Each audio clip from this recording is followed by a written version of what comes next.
Okay, good morning, good afternoon. For those of you that are on the East Coast, let me first of all say I hope you are all doing well. This is a crazy backdrop with the way the world is at the moment, so I hope you are all healthy and safe with your families. And for those of you that are on the West Coast dealing with fires, I hope that you are safe. So after that, let's spend some time together. I have about 35 minutes, so put your arms and legs inside the rails at all times while we go on this little ride together. Many of you, I think I know in the Agile community. If you don't know me, my name is Sinead. I have been in the Agile community for a number of years. And I've been a transformation consultant even actually before I was an Agilist. For many years before that. I've been around for a while. And I encourage you, if you find this useful at all, I am going to be exceptionally practical as much as possible as we go through this, because I really want you to have some tools in your back pocket when you leave me today. Okay, so as I told you, I've been around a lot. As both a management consultant for many years. I'm originally from Ireland, came to the States in '98, and I have been both consulting and working as an employee in large corporations for my entire career. Always been in software, and that's really where a lot of my lens is going to come from today. Today I am the Senior Vice President of people in a company called Guidewire Software. And so for those of you that don't know Guidewire, it is the #1 platform in property and casualty in the world. 350 of the biggest insurer companies. So if your house is insured, if your car is insured, if your motorbike's insured, it's the Guidewire platform that it's insured on. The insurance market is a massive 1.6 trillion in premiums for property and casualty, and Guidewire owns 30% of that market share.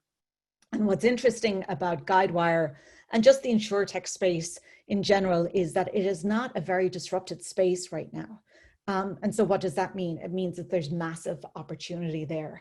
And that's what all of us are looking for in digital transformation, no matter what vertical you're in, what backdrop you are as a coach. Every company that you're working with is looking to stay relevant, is looking to transform. And if they're not doing that, what's happening? They're dying. And that's why you guys are there. You're there to help create the backbone of these organizations so that they can work and be effective in their digital transformations. Okay. So why am I telling you that I am what I am? And the reason that I'm doing that is because I have been in and working with C-level executives for the majority of my career. And so what I'm hoping we're going to do today is I'm going to give you the frank conversation about what it's like to sit in the shoes, to use Bob Galen's terms, sit in the shoes of what it means to be an executive. We've been talking about senior leaders a lot today, and it's so funny. I was saying to Howard that it was like I had swapped notes with Bob, because I think what I'm about to talk about is actually quite complementary to what Bob was talking about. All right, so we've got 35 minutes. So what am I here to talk about? I'm going to do a deep dive on senior leadership. And so there's one thing that I want you to think about, and actually I'm probably going to ask you the question. When you hear the word senior leader, what does that mean to you? What level of the organization are we talking about? I'd like to know that. Let me see if I can see the, oh, how am I going to see? Whoops. Just think about that for a second. What level of the organization am I talking about? Let me see if I can see your VP and above. Senior directors and C-suite. Wow, that's a big range right there. CIO, strategic VP, C-level. Okay, the top brass. second line managers and above. So isn't that interesting? When we hear senior leader, it means different things to different people. And so everything that I'm going to talk about is highly subjective. But so here's the thing with senior leadership. You have to know what senior leader you're talking about for you to be able to respond to a senior leader. So if you are a coach and you are asked a question from a senior director, how you respond to that senior director is going to be worlds apart from how you respond to a VP, to an SVP, and to a C-level audience. It's very, very different. In fact, I have a slide which I didn't put in, but I'm hoping I'll share it with you in the community, is how I've broken out what the different levels of leaders are and the way they think about the world, because that's something I really want you guys to internalize. Okay, let's move on. All right, so I'm going to bring you on a little bit of a journey. We're going to talk about language, kind of right off the heels of Bob, but I'm going to get super practical about it and tell you what language to use and what language absolutely not to use, or at least find some balance. We'll also talk about, I'm going to move this thing out of the way because it's annoying. I want to talk to you about a concept called the revolving door, which I'll get to in a minute. And then we're going to talk a little bit about what activation looks like and the current environment. All right. When I talk about senior leader, guys, I'm talking about VP and above. Now, I sit and have been for a while at the SVP level. And so a lot of what you're going to hear me talk about is with my SVP hat on. And the reason that I'm going to do that is because I think it's going to be very useful for you. All right, move on. So you're going to see me have 5 hats today. And I'm going to, it's kind of like how we talk about it in coaching, right? We do this dance from teacher to coach to facilitator. I'm going to weave in between each of these because my lens, the way I think about the world, my worldview comes from the consolidation of all these different lenses, okay? And that's what you're going to see me kind of play into. All right. I typically say when I give a talk, but we're not going to have much time to do this today. So I've put my email in the bottom right so that you can email me at any point if you find this useful and you want to talk some more. I am in service to you here. Everything you're going to hear me talk about is in service to you being the best possible coach that you can be. But I don't want you to take me literally. This is not binary, right? This is highly subjective stuff. Your experiences are going to be different to mine, but I am going to tell you, I've been working with C-level executives for 30 years. I know how these guys think. I am one myself, and I'm hoping to bring that to bear to you today so that we can just kind of cut through all the noise. If something doesn't land with you, that's okay. Don't worry about it. Let it wash over you. Ping me afterwards. I'm happy to talk to you about it. And unfortunately, we won't get a chance to really engage one-on-one or in the community. So I apologize about that as we do our little drive-by. Okay. Okay, since I can't hear you and I see some of you in the tiles, what's really great for me energy-wise is if you give me a little nod of kind of acknowledge. See that? That's really, thank you, John. That's good energy for me. So that's going to keep me going. I appreciate that. Okay, so I did a talk in San Francisco over a year ago called The Future of Work. I had no idea that we would be where we are today. How amazing is that, that we, in the future of work, we have completely catapulted ourselves into the stratosphere of what we mean by the future of work. And here's the kicker. We went from talking about the future of work, which was all kind of pie in the sky and what would it look like and, you know, digital transformation and all of the stuff that goes with that. And then we went to the new normal. Remember that? Everybody had the buzzword of the future of work and the new normal. And it kind of reminds me of when, you know, on the billboards, I live in California, and you drive down 101, and if you saw a billboard, it had artificial intelligence, because that was the thing to say, right? And everybody had artificial intelligence on their billboard because it was sexy. And, you know, they obviously knew what they were doing, or blockchain or Bitcoin. And I kind of feel like the new normal and the future of work is kind of a buzzword, right? And Bob Galen talked about, you know, let's be careful with our buzzwords. Guess what else is a buzzword? Agile, right? And you need to know that Agile is a buzzword, and that Agile, as much as I love it, it is in my veins, it is in my heart. Don't overuse it. And we're going to talk a little bit about that. And I think you know this already. I'm not telling you, there's nothing I'm going to talk about that's going to be new to you, honestly, but it is validating with maybe the hat that I'm wearing. All right. So we went from the future of work to the new normal, to now, life after the pandemic, the future of work in the face of the new normal. So we're now interweaving all of these buzzwords into this. Now, what's interesting, and to kind of honor it, this is true. This is all true. But we are using this language a lot. And so what I'd like to do is I want to unpack it a little bit as to what it actually means in the real world with what you guys are facing in your corporations or whoever it is that you're working with right now.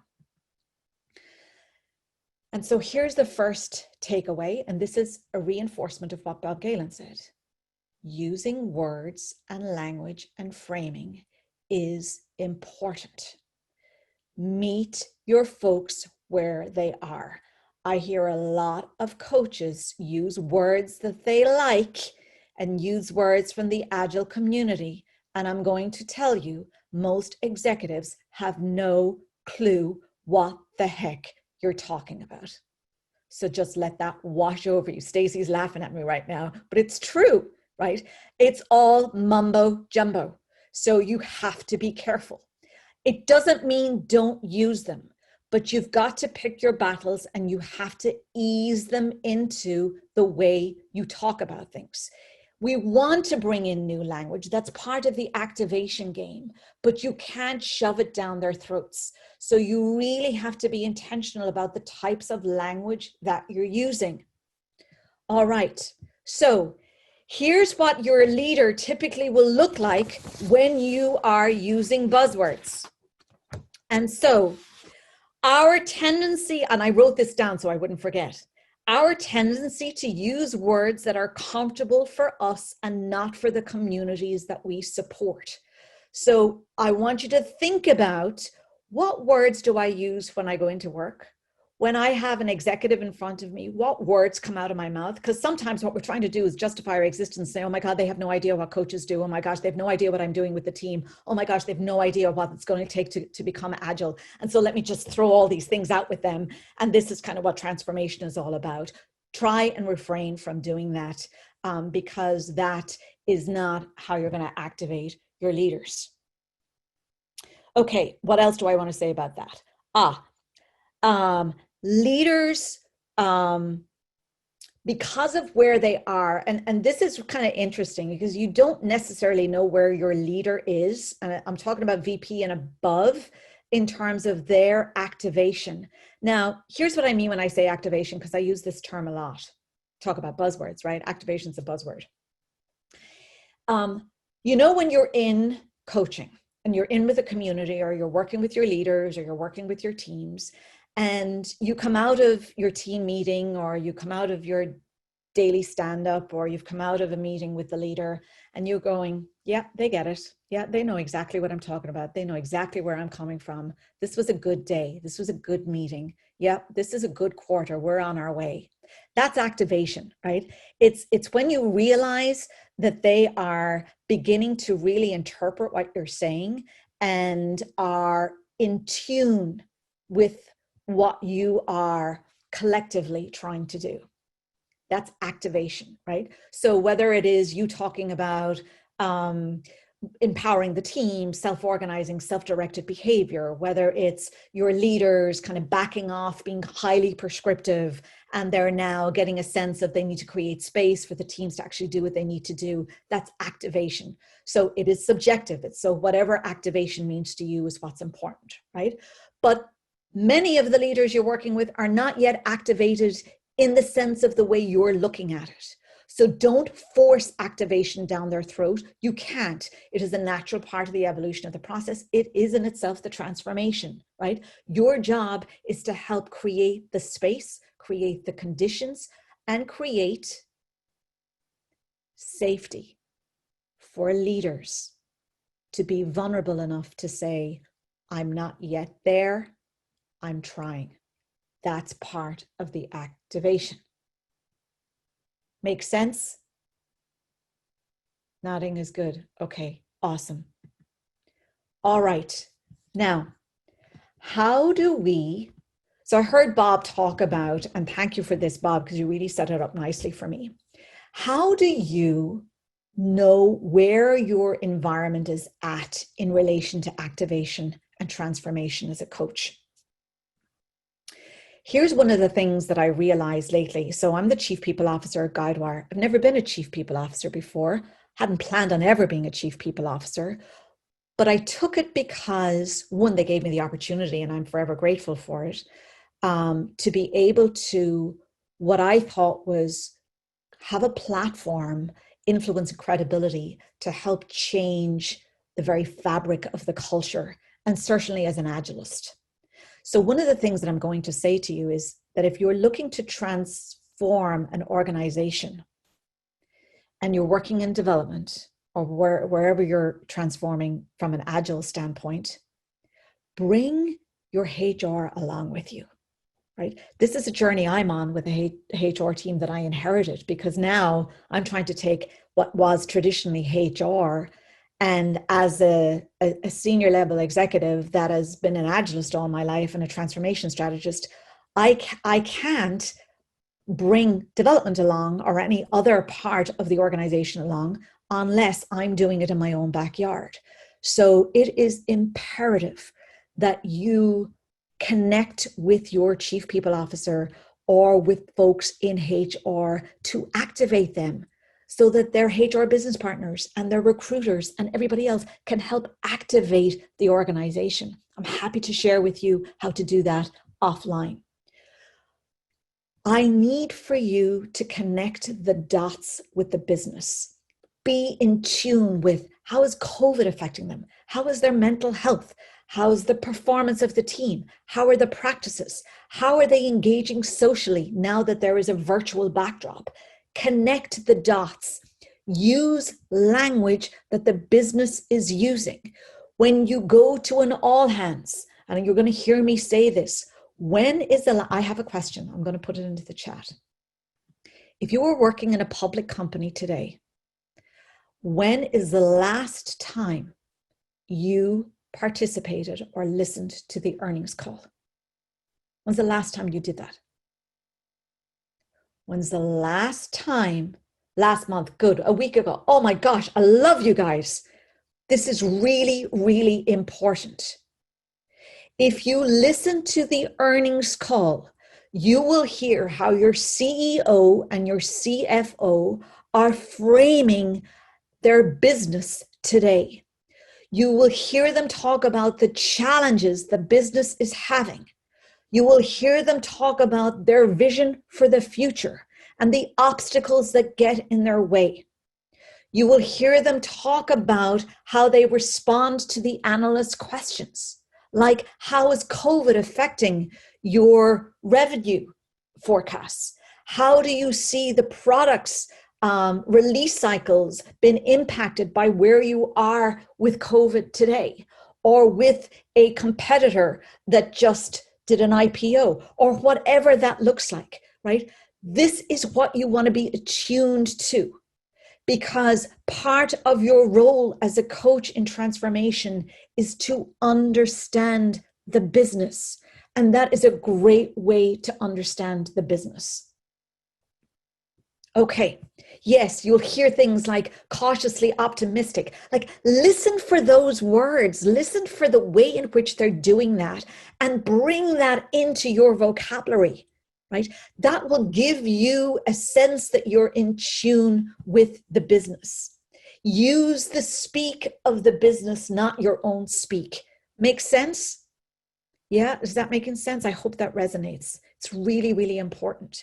Right? So when you use words that are more coach-like and less business-like, you can lose some credibility. So what I'm asking you to do is find balance between the language that you are comfortable with, and the language of the business and what the business is using. Okay. Now, it's going to take your own sense making, right? You'll hear a lot of us in the community obviously talk about sense making, and no better person to talk about sense making with you than Michael Hammond. And so sense making is important, right? We look at sense making in two ways: our individual sense making, what sense are we making of what's going on around us, and our collective sense making. How are we as a community looking at sense making? But think of that in terms of a leadership team, right? I have a number of colleagues on the executive leadership team where I work. And so we have our own sense making, but we also have collective sense making. Be in tune with that. See if you can kind of tap into understanding what that looks like. You may be using different types of models to help you make sense of things, be it the Cynefin model, if that's something that you're using. There's lots of articles out there on how we can sense make COVID and other things in using the Cynefin model. We can use spiral dynamics, of which I'm a practitioner of, and Michael Hammond and many of you in this community are probably spiral dynamics folks. Very interesting to use that backdrop to also give you sense making. But these are the types of tools that we can use. I certainly wouldn't suggest, some of you disagree with me on this, but if you're really into these models, which is great, you want to really ease in your constituents, your communities of those that you serve in your organizations on these tools, because they can be very abstract for them, and it can have a damaging effect on your transformation. When I started down the road of spiral dynamics, I was super, super excited. I was telling everybody about it. I was going to executives saying, oh my gosh, this new thing is really, really cool. And they were just eyes glazed over. So you really need to be careful with that. Okay. Now, here's what I want to say about the Tuckman model, and you all know about the Tuckman model. And here's what I say too. I do use this with leaders all the time, because here's the resonating thing about the Tuckman model. And it's not about the Tuckman model as much as it is about the philosophy. Remember back in the day, and this is what, from the 70s, in the Tuckman model, it said we aspire to be high performing, right? So, the teams will come in and they'll form, and then they'll stabilize, and there'll be some storming that goes on, but at some point they'll settle in and they will perform. Well, here's the kicker. There's no settling. This is not there's no settling in this world. If anything, 2020 has taught us that. And so we're storming all the time. What we're suggesting as coaches is, when we're acknowledging that there's storming going on all the time, and that part of the value that we're looking to create is the team, actually, it's not just the team, because this is an organizational thing, is that the organization, not necessarily, I could say system here, but many leaders won't understand what you mean by that. So we are looking for the organization to be resilient enough when storming happens. No leader is going to argue with the fact that there's storming going on all the time. They're in storming themselves, right? But what we are doing is we are creating safety and space for the storming to happen. So here's what I want to say about this as a kind of the bottom line. The outlier behavior that every organization is looking for is those that can help drive the organization towards action and deliver more value than ever before. Action, action, action. That is the key word here. The question is not how do we continue to do what we've been always doing, but how will we do what we are doing in a different way? Leaders will resonate with that because the status quo doesn't work anymore, especially now. If anything, this has accelerated agility. Not how are we going to get through this, but how are we going to change to get through this? That is the opportunity for you as a coach. The opportunity is, what will we be, not how do we preserve what we have. Okay? All right. We're going to get more practical here. I'm going to move on. Key takeaway number 2. Being agile is not the end goal. We know that, right? Being agile is not the end goal. Yes, I know it's hard to say that, but it's not. It's not about Agile at all. Doesn't mean that you can't aspire to be Agile, can aspire for agility. I will tell you something. Many executives use Agile and agility interchangeably. We in the community tend to see them a little bit differently. Agility is where it's at with executives' minds, right? So it is about creating agility. And if you're using Agile and the language of Agile, use it in service to creating agility, right? Okay. All right, let's talk about executive leadership, VP and above. I'm really kind of talking about SVP, and here's the difference between the two. If you were a VP and you're, let's say, VP of product, or VP of finance, or VP of IT, you are responsible for a function that has its own remit, its own goals, its own measures. And it is very siloed actually by nature as a VP, that you're responsible for a function. When you get to an SVP level, your mandate is broader. You'll typically be very global. You'll have multiple functions reporting into you, right? So your lens is much more broadly focused than a VP. That's an important distinction for you folks, because when you're responding to a VP level versus an SVP level, you have to calibrate yourself to their remit, because that's the activation that they have in their minds, right? Okay, now I want to talk a little bit about leader speak versus Agile speak and coach speak. And I want you to realize something that, and for many, many years, I've been going to Agile conferences.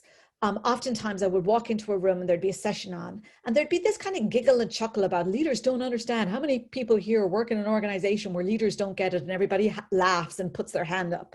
Or they'll say something like, yeah, our executives don't care about us, and that's why, we don't blah, blah, blah, blah, blah.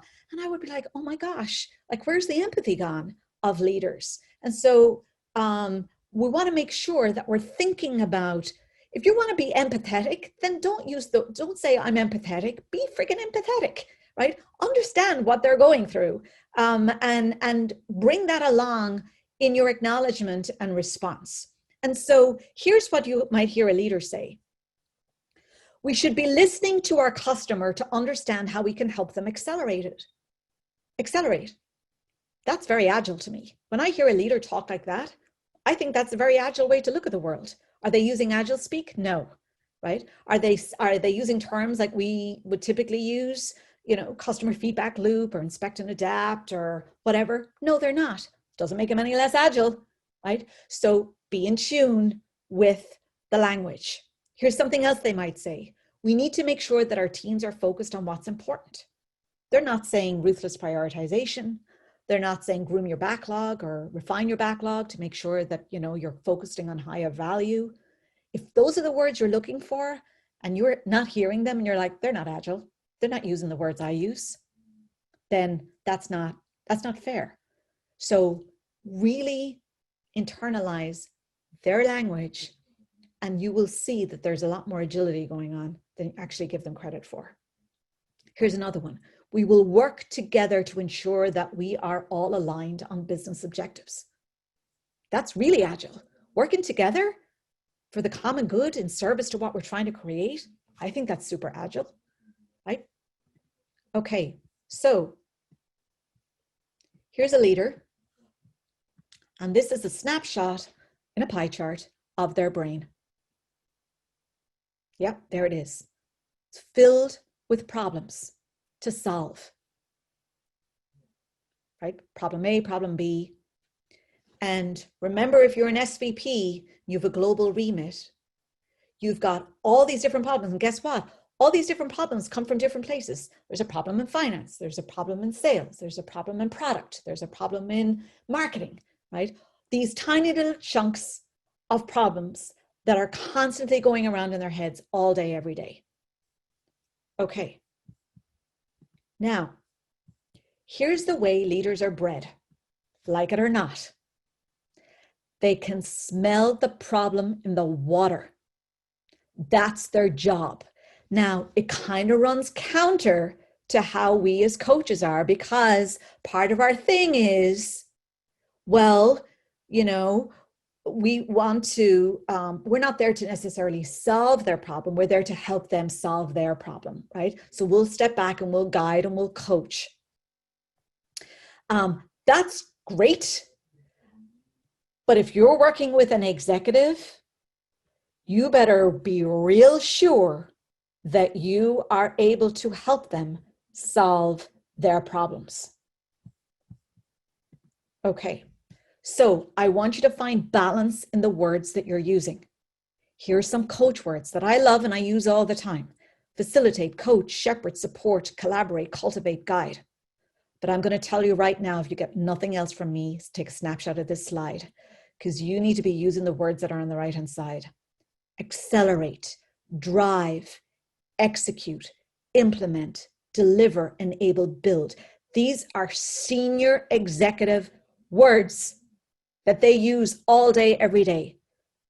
And if you are working with a senior executive, you can use the words on the left, but you better be balancing it out with the words on the right.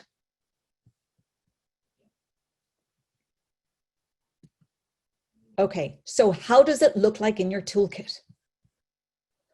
Most executives don't know what you do, so please practice framing it, but frame it in a way that is balanced between the words that I showed you on the left and the words that I showed you on the right. You can bring all these tools to bear, just don't over-rotate. Practice them. How would you use them in a sentence? Go back to the earnings call. How many times will you have heard them say that on the earnings call, right? How many times do you see them use these words in their marketing, right? These are words that they understand and relate to. And above all, never, ever get in front of an executive unless you know how to measure. Measure what you're doing. I hear it from all the time. Well, it's kind of hard for a coach to measure what they're doing. You can measure anything. And if you can't measure what you're doing, don't do it. I could spend 35 minutes alone just talking about the difference between measuring. And here's the thing, I just did a talk the other day on what's a measure versus a metric, and turned out most people didn't understand. So measuring and metrics are two different things. Go Google them and get some examples of what they are. Okay. All right. So we're going to pay attention to the language of the leaders. And here's the ones on the left.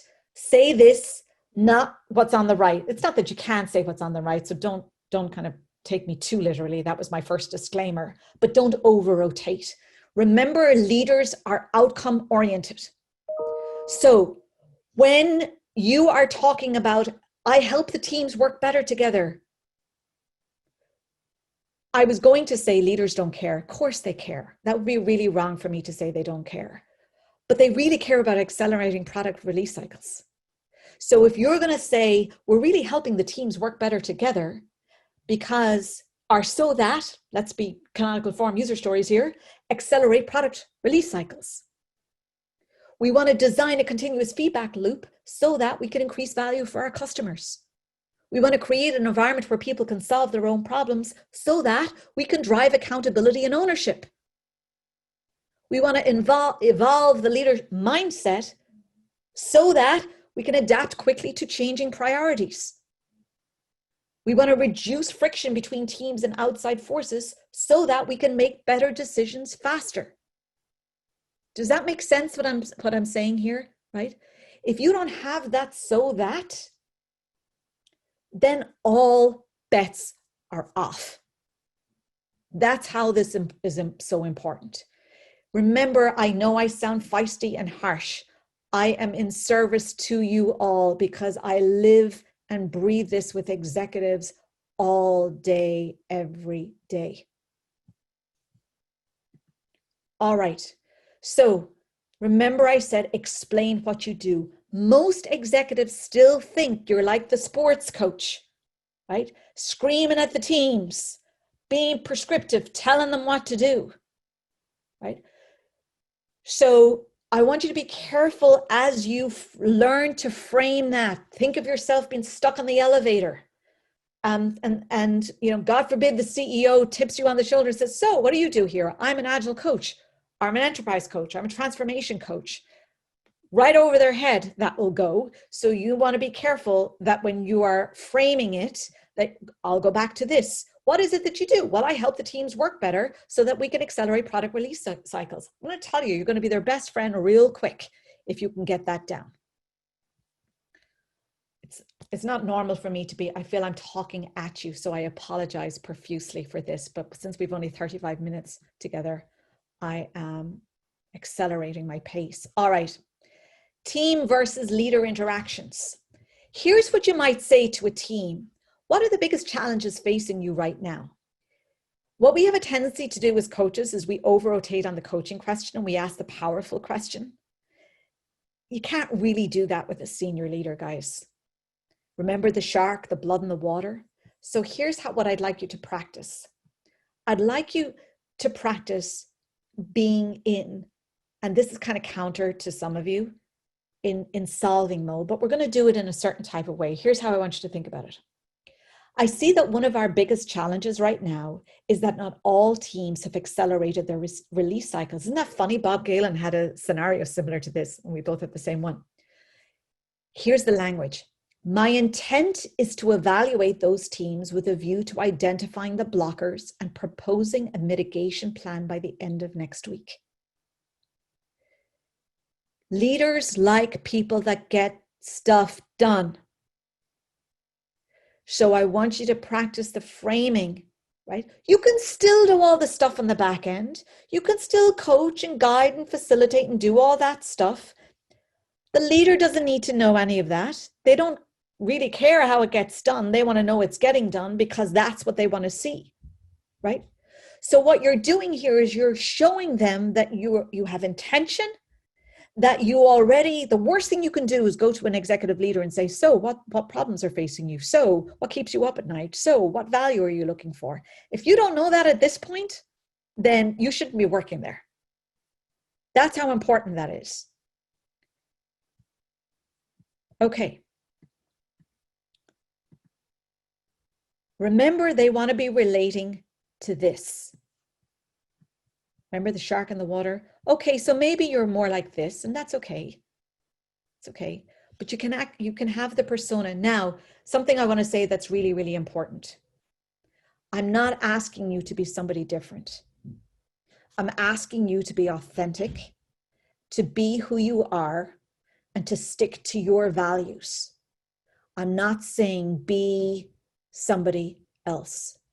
I'm saying get in tune with your leader's mindset so that you can be the best that you want to be and you can create the impact that you want to create in service to what you're trying to do. But it's going to take for you to really internalize the mindset of leaders to do that. Oh, we have only 5 minutes left. Okay. All right, so I'm going to keep moving. And so here's a couple of action items just on this part. Listen to the earnings call or something similar. It's not just about the earnings call, but I think you get my point, right? It's about, what are the types of things that I can do to understand the external forces that are impacting our business? And so how do I, in understanding those, wrap those into what we're doing? Pay attention to how your leaders talk, the language that they use, listen for the type of framing, align your remit to the big picture, help the teams connect the dots, and calibrate your vernacular to the language of the businesses that you're supporting. All right, we're on the home stretch. I started at the beginning saying that we're in a new normal, and we absolutely are. Now, this is where it's interesting, and this is a new lens that I didn't have before. I don't think I may have had it in my subconscious, but I didn't really think about it until I became the Chief People Officer. And that is one of the things that's really important for leaders, especially the CEO, is if we're hiring the right people, doing the right stuff in the right roles. It used to be, are we hiring them in the right places? But it's becoming very flexible now, and you can really work wherever you want to work. But shifting the way we think about talent is something that's on the top of mind of our leaders. And you need to be attuned to the fact that that is the new normal, right? And so you as a coach, something that's very interesting, and I didn't think to do this when I was a coach, like in that role every day, is work with like whoever is head of your recruitment and say, what kind of people are you bringing into the organization?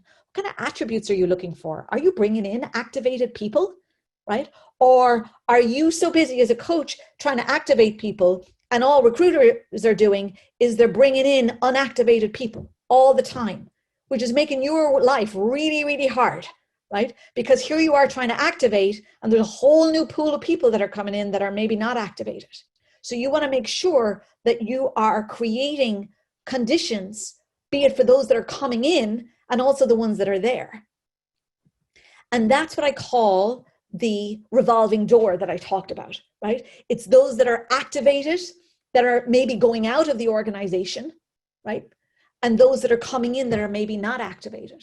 Now you're going to have activated and non-activated going out the door, and you're going to have non-activated and activated coming in the door. But it'd be really great as a coach if you could create a synergy with your recruiting team to say, or the manager community actually, and I've done a lot of sessions with managers, the manager community, and maybe you can do it in collaboration with, your people team or whatever, as you're trying to activate people teams, to say, hey, let's have a conversation with all the managers. Let's get them together for 40 minutes and let's talk about making sure that they're bringing in people that have an agile mindset already. Like, what would that look like, right? What do we want to see? So that they're hiring for that. It's going to make your job a lot easier to create a culture that you're already proactively creating the conditions for the people that are coming in. All right, let me go back to this for a second. This is what I call the modern leader activation toolkit. And this is what we're really saying to our senior leaders, that we need them to be doing this, right? More now than ever, there's a lot of ambiguity, and you'll hear, all of us talk about VUCA and everything else, but it's not even about what's going on externally. It's about priorities are shifting all the time because we're all in kind of oh shit mode right now, right? Trying to react to everything that's going on. And so you can tell teams all you want that you need to make sure you're creating clarity for the teams and make sure they're, they understand the objectives. Most managers will struggle to know what that looks like. So you're going to have to teach them to fish. Teach your managers how to fish so they can help you. Teach your business partners how to fish so they can help you. So you're not there by yourself trying to do it all. You can't, right? So build community, mobilize for change, right? And obviously, as we say in the Agile world, sense and respond, right? We want to make sure that we're sensing and responding. All right. So those are the Jedi moves. Look at that. What time is it? 53 seconds to go. And I am done. So that was the drive-by. I hope that was useful and it gave you some things to think about. Please reach out to me at any time, and I'm happy to talk to you about if you're going into an executive meeting and you want to have some framing. I'm happy to do that with you, because it really is important that we are aligned to that. Okay, namaste. Thank you so much.